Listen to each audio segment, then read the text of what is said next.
चलिए आगे बढ़ते हैं। एक्सॉन से कौन सा रासायनिक पदार्थ निकलता है? एक्सॉन से कौन सा रासायनिक पदार्थ निकलता है? ऑप्शन नंबर ए इसका सही जवाब है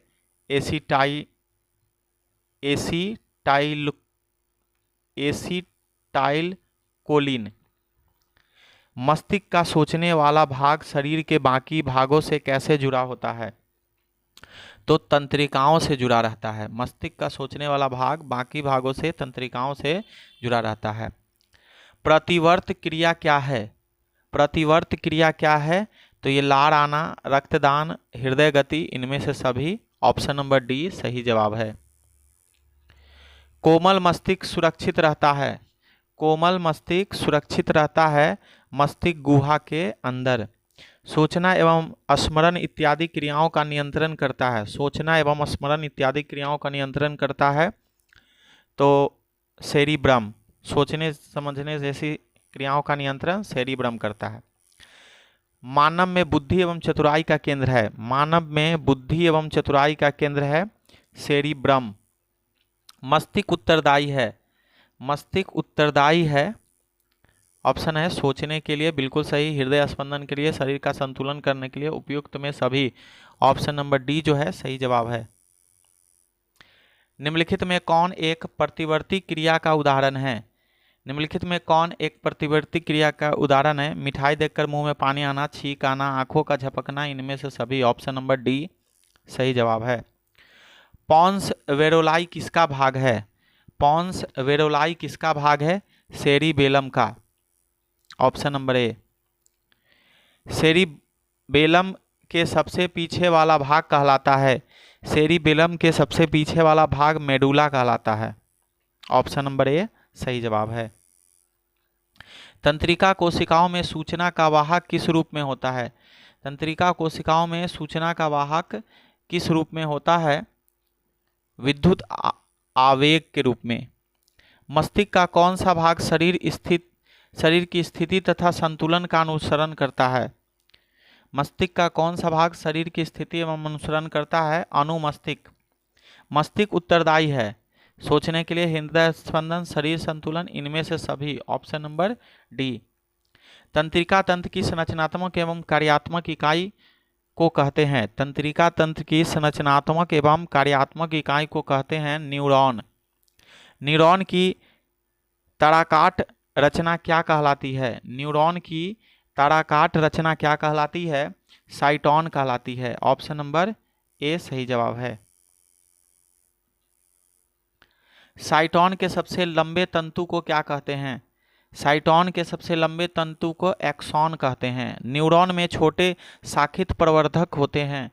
न्यूरॉन में छोटे शाखित प्रवर्धक होते हैं डेंड्राइट। Option number B.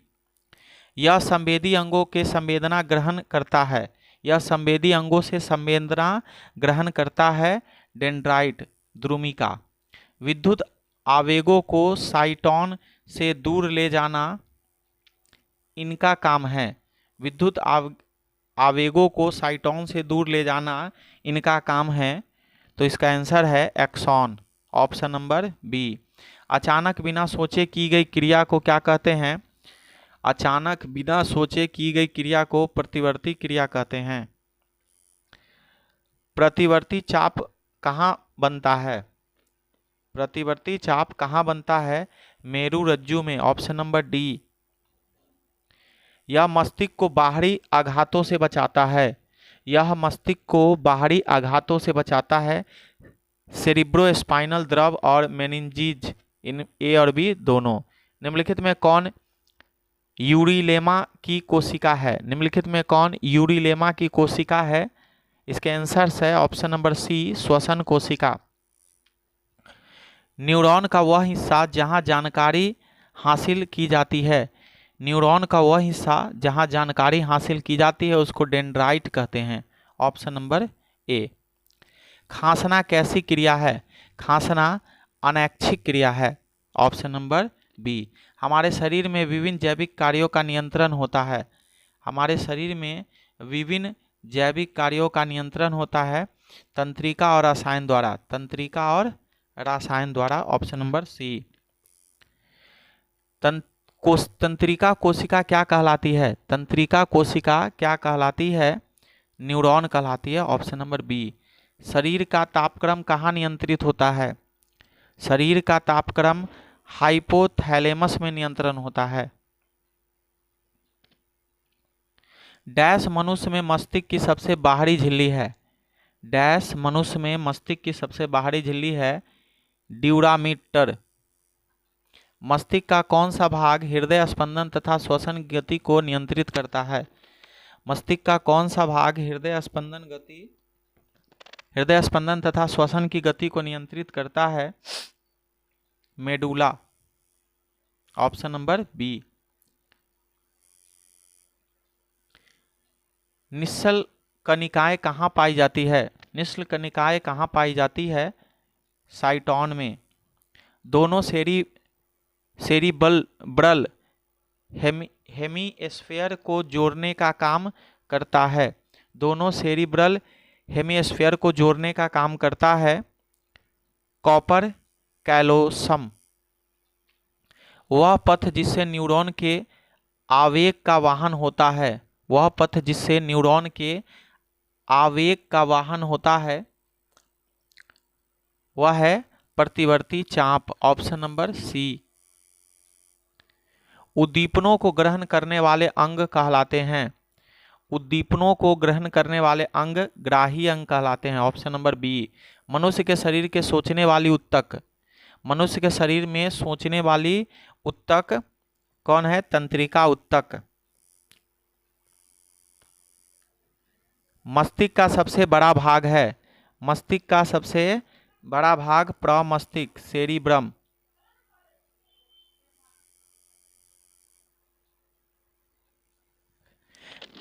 निम्नलिखित विकल्पों में कौन मेनिंजीज नहीं है? निम्नलिखित विकल्पों में कौन मेनिंजीज नहीं है? सेरिब्रो स्पाइनल द्रव।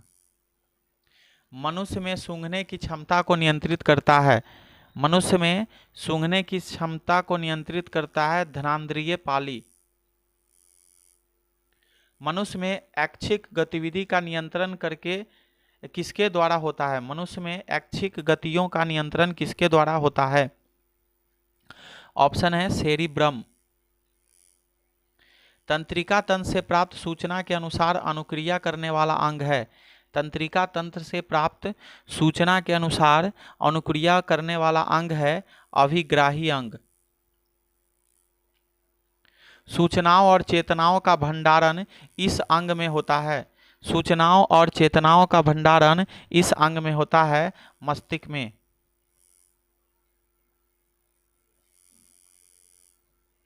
न्यूरॉन में केंद्रक कहाँ उपस्थित होता है? न्यूरॉन में केंद्रक कहाँ उपस्थित होता है? कोशिका काय में। मानव मस्तिष्क का औसत भार है? मानव मस्तिष्क का औसत भार 1.4 kg है।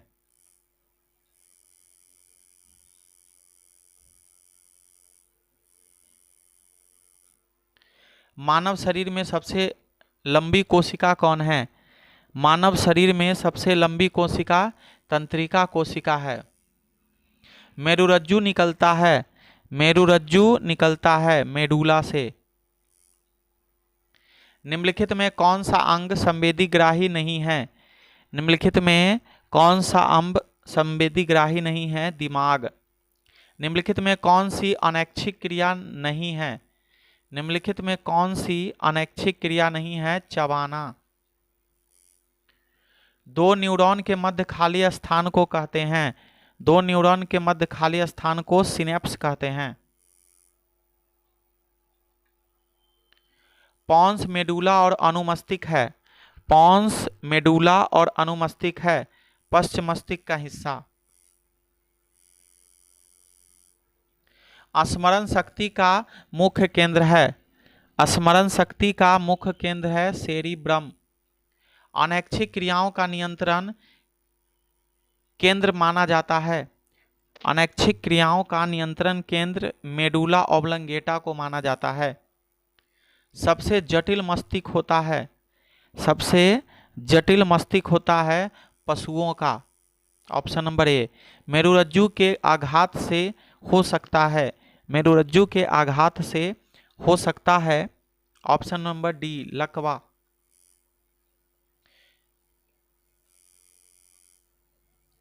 उच्च स्तर के जीवों में विकसित तंत्रिका तंत्र होता है जिसमें होता है। उच्च स्तर के जीवों में विकसित तंत्रिका तंत्र होता है जिसमें होता है। इसके आंसर्स है मस्तिष्क, स्पाइनल कॉर्ड, तंत्रिकाएं, इनमें से सभी। Option number D. मेरुरज्जु की रक्षा करती है। मेरुरज्जु की रक्षा करती है कशेरुक दंड से। Option number A. Thyroxine hormone के संश्लेषण से किसका होना आवश्यक है? थायरॉक्सिन हार्मोन के संश्लेषण में किसका होना आवश्यक है? आयोडीन का। घेघा रोग पनपता है आयोडीन की कमी से। किसके बचने के लिए आयोडीन युक्त नमक का प्रयोग की सलाह दी जाती है?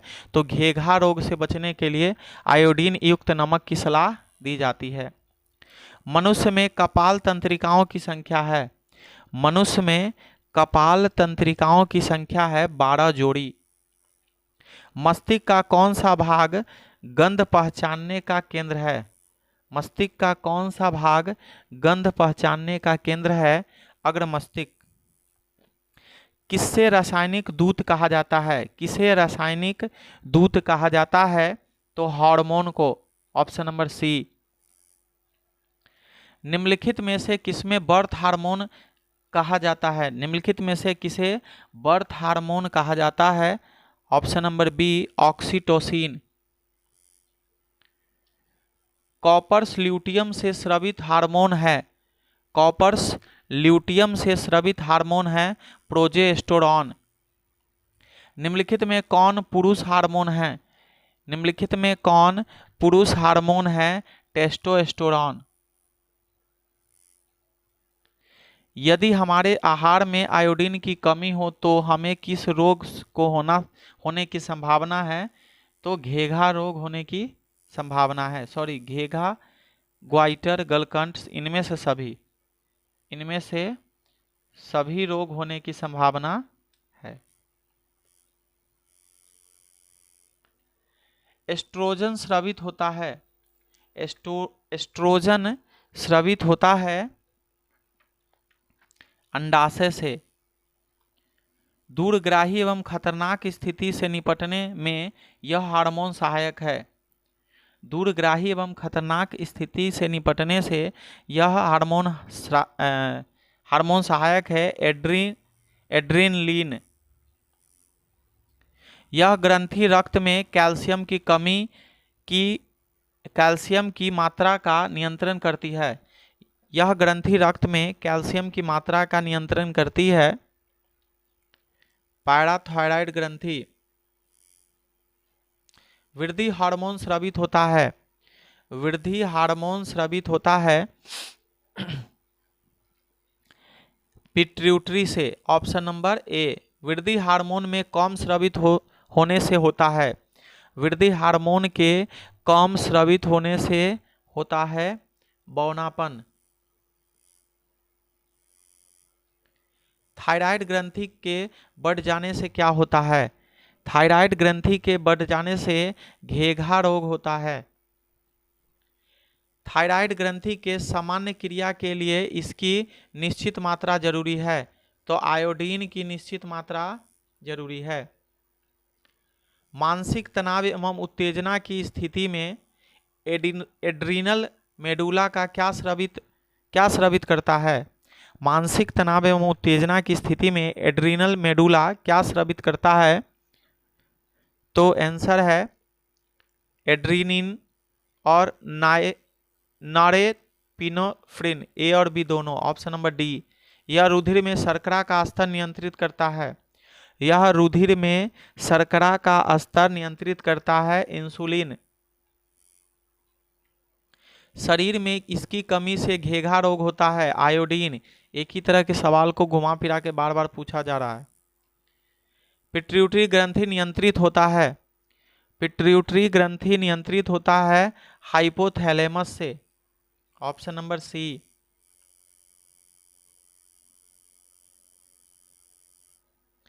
एड्रीनल ग्रंथि कहाँ उपस्थित होता है? एड्रीनल ग्रंथि कहाँ उपस्थित होता है? वृक्क के ऊपरी सिरे पर। निम्नलिखित में से कौन आपातकाल का हार्मोन है? निम्नलिखित में से कौन आपातकाल का हार्मोन है? इसके आंसर है ऑप्शन नंबर ए, एड्रीनैलिन। रक्त में ग्लूकोज की मात्रा निम्नांकित में से कौन नहीं नियंत्रित करता है? रक्त में ग्लूकोज की मात्रा निम्नांकित में से कौन नहीं नियंत्रित करता है? तो है गैस्ट्रीन। हार्मोन स्रावित होता है, हार्मोन स्रावित होता है अंतःस्रावी ग्रंथि से। इंसुलिन की कमी से होता है, इंसुलिन की कमी से होता है मधुमेह रोग, मधुमेह रोग।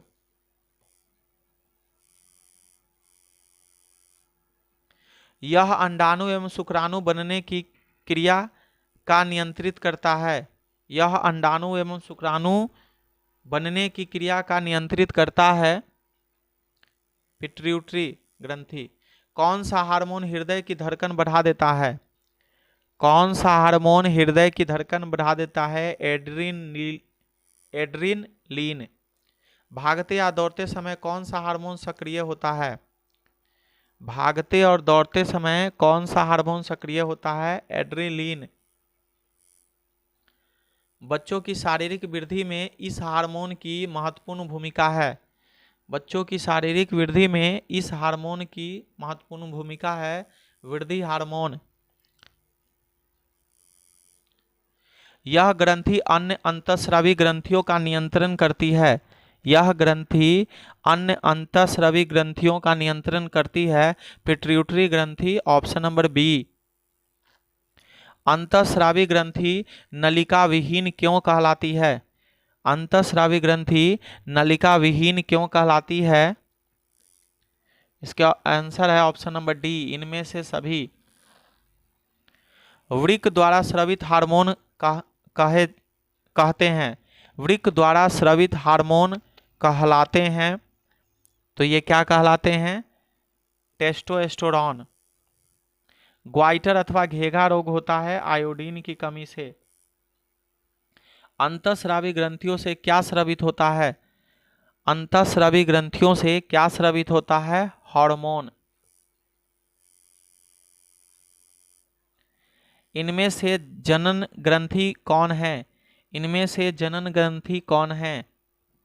तो इसका आंसर है ऑप्शन नंबर डी, ए और बी दोनों, यानी अंडाशय और वृषण।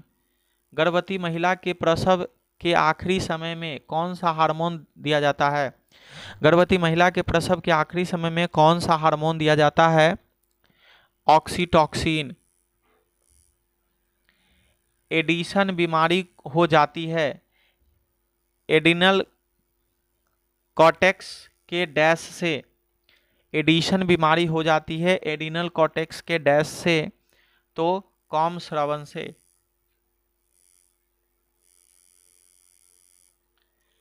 कशिंग सिंड्रोम तथा कान सिंड्रोम का मुख्य कारण है। कशिंग सिंड्रोम तथा कान सिंड्रोम का मुख्य कारण है।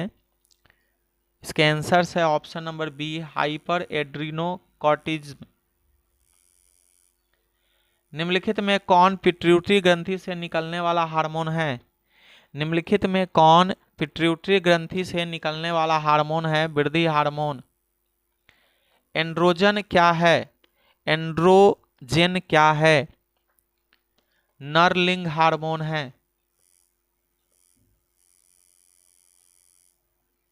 कौन अंतःस्रावी और बाह्यस्रावी ग्रंथि जैसा कार्य नहीं करती है? कौन अंतःस्रावी ग्रंथि और बाह्यस्रावी ग्रंथि जैसा कार्य नहीं करती है? अग्न्याशय। OV2 ग्रंथि को थायरॉक्सिन हार्मोन बनाने के लिए क्या आवश्यक है? OV2 ग्रंथि को थायरॉक्सिन हार्मोन बनाने के लिए क्या आवश्यक है? तो सोडियम चाहिए, क्लोरीन चाहिए, फास्फोरस चाहिए, इनमें से सभी। हार्मोन शब्द का नामकरण किसने किया था? हार्मोन शब्द का नामकरण किसने किया था? वेलिस एवं स्टार्लिंग ने। निम्नलिखित में से कौन हार्मोन सर्वप्रथम अध्ययन किया गया था? निम्नलिखित में से कौन हार्मोन सर्वप्रथम अध्ययन किया गया था? सेरेक्टिन। किस हार्मोन के लिए आयोडीन का होना अति आवश्यक है? किस हार्मोन के लिए आयोडीन का होना अति आवश्यक है? तो इसके आंसर है ऑप्शन नंबर बी, थायरॉक्सिन। नर जनन हार्मोन को डैश कहते हैं जबकि मादा जनन हार्मोन को डैश कहते हैं? नर जनन हार्मोन को एंड्रोजन जबकि मादा जनन हार्मोन को एस्ट्रोजन कहते हैं। किसी भी मादा के मूत्र में कौन सा हार्मोन उसके गर्भवती होने का कारण है? किसी भी मादा के मूत्र में कौन सा हार्मोन उसके गर्भवती होने का कारण है? HCG।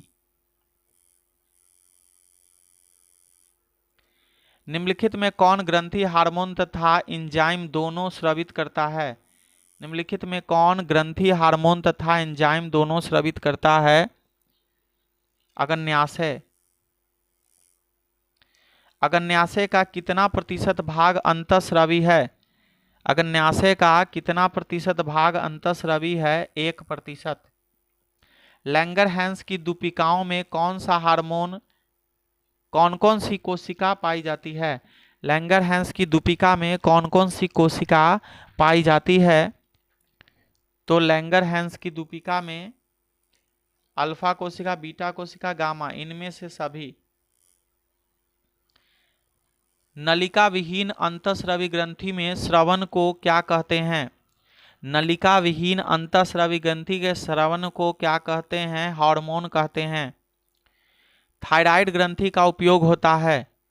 थायराइड ग्रंथि का उपयोग होता है ट्रैकिया के दोनों ओर। Option number B. मनुष्य के शरीर की सबसे बड़ी ग्रंथि है? मनुष्य के शरीर की सबसे बड़ी ग्रंथि लीवर है। मनुष्य में मादा जनन अंग से किस हार्मोन का स्राव होता है? मनुष्य में मादा जनन अंग से किस हार्मोन का स्राव होता है? प्रोजेस्टेरोन, टेस्टोस्टेरोन, रिलैक्सिन, इनमें से सभी। फल पकने वाला हार्मोन है? फल पकने वाला हार्मोन है एथिलीन। प्रकाश की ओर प्रौह की गति होती है? प्रकाश की ओर प्रौह की गति होती है प्रकाश अनुवर्तन। Option number D. निम्नलिखित में कौन गुरुत्वानुवर्तन का उदाहरण है? निम्नलिखित में कौन गुरुत्वानुवर्तन का उदाहरण है? जड़ की वृद्धि। निम्नलिखित में कौन पादप हार्मोन नहीं है? निम्नलिखित में कौन पादप हार्मोन नहीं है? ऑक्सीटोसिन। लेटेक्स समानतः कहाँ पाया जाता है? लैटेक्स समानतः कहाँ पाया जाता है? पीपल में, पीला कनेर में, बरगद में, इनमें से सभी। निम्नलिखित में किसमें रासायनिक अनुवर्तन देखा गया है? निम्नलिखित में किसमें रासायनिक अनुवर्तन देखा गया है? प्रागनलिका में। कौन सा पादप हार्मोन कोशिका दीर्घन के लिए उत्तरदायी है? कौन सा पादप हार्मोन कोशिका दीर्घन के लिए उत्तरदायी है? जिब्रेलिन्स। एब्सिसिक अम्ल का मुख्य कार्य क्या है? एब्सिसिक अम्ल का मुख्य कार्य क्या है? कोशिका विलगन। फलों के पकने को निम्नलिखित में से किससे नियंत्रित किया जाता है? फलों के पकने को निम्नलिखित में से किससे नियंत्रित किया जाता है? इथिलीन से। निम्नलिखित में से कौन हार्मोन कोशिका दीर्घन विभाजन में मदद करती है? निम्नलिखित में कौन हार्मोन कोशिका दीर्घन विभाजन में मदद करती है? ऑक्सीन है, जिब्रेलिन है, साइटोकाइनिन है, इनमें से सभी। इनमें से कौन पादप हार्मोन है? इनमें से कौन पादप हार्मोन है? साइटोकाइनिन।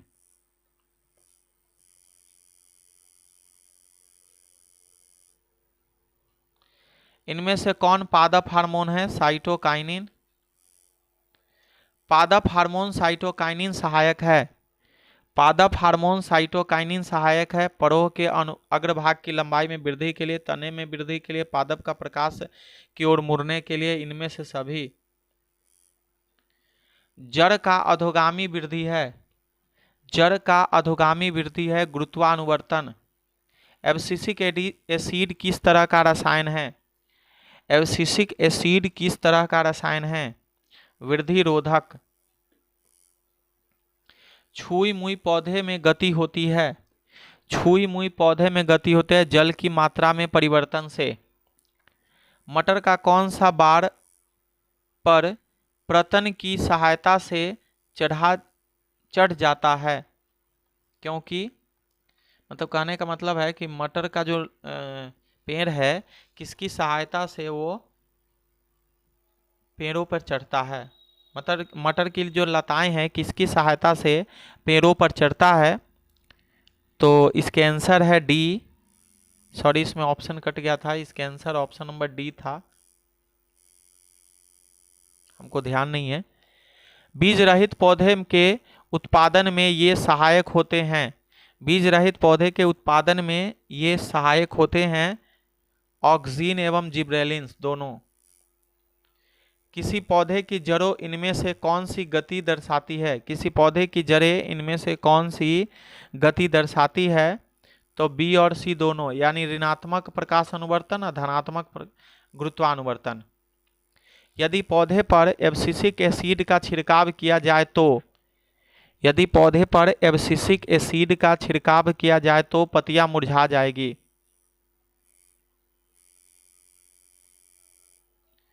यह हार्मोन पौधे की कोशिका विभाजन को रोकता है, यह हार्मोन पौधे की कोशिका विभाजन को रोकता है एब्सिसिक एसिड।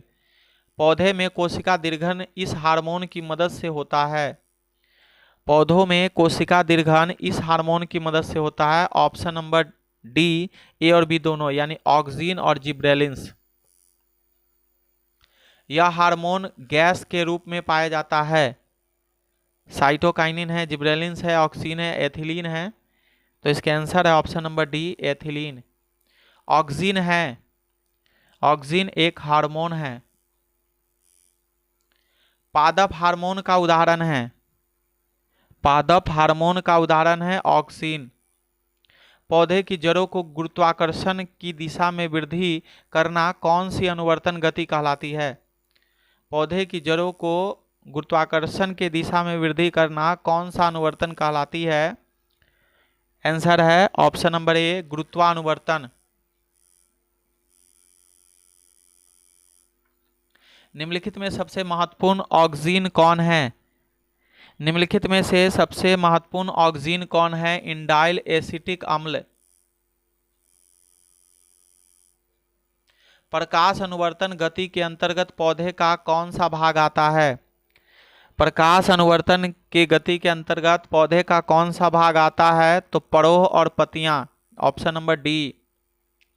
पौधे की जड़ें डैश गुरुत्वानुवर्तन होती है जबकि तने डैश गुरुत्वानुवर्तन होती है। पौधे की जड़ें कौन सी गुरुत्वानुवर्तन होती है? तो धनात्मक, और तने की जड़ें ऋणात्मक, ऑप्शन नंबर सी। किस हार्मोन की मदद से बड़े आकार के फल एवं फूल उगाए जाते हैं? किस हार्मोन की मदद से बड़े आकार के फल एवं फूल उगाए जाते हैं? जिब्रेलिन्स। ऑक्सीन पौधों में कहाँ संश्लेषित होता है? ऑक्सीन पौधों में कहाँ संश्लेषित होता है? परोह के अग्रभाग में। बस अब खत्म होने वाला है। चैनल को लाइक जरूर करें, सब्सक्राइब करें, शेयर करें। यह पौधे के तनों की लंबाई में वृद्धि करता है, यह पौधे के तनों की लंबाई में वृद्धि करता है। तो इसके आंसर है ऑप्शन नंबर सी, ऑक्सीन और जिब्रेलिन्स।